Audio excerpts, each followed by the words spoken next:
104.7 IFM. Report! Matapos ilunsad ang nationwide checkpoint kick-off ngayong buwan, kasunod ng paghahanda sa nalalapit na midterm poll elections sa May 2025, inaasahan ng kaliwat ka ng mga checkpoints sa mga kakalsadahan. Nakaalerto ang kapulisan sa lalawigan ng Pangasinan pagdating sa pagsasagawa ng mga hakbang sa pagpapanatili ng kaayusan at kapayapaan sa kanilang nasasakupan. Sa panayam ng IFM News Higupan kay PNP Rosales Chief of Police, Police Major Noel D.C. Kabakungan, mas paigtingin ang pagpapatrolya nito sa kanilang nasasakupan.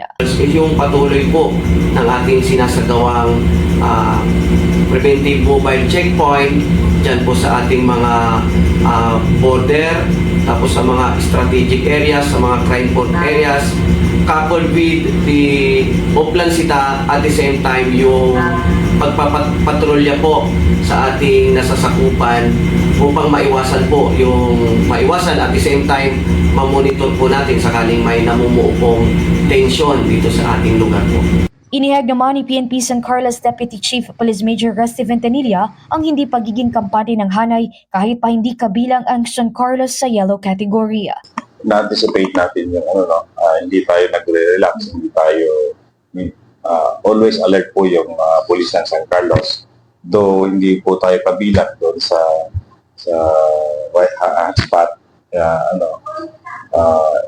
ginagawa pa rin natin yung trabaho natin as mandated by our provincial office and the higher headquarters.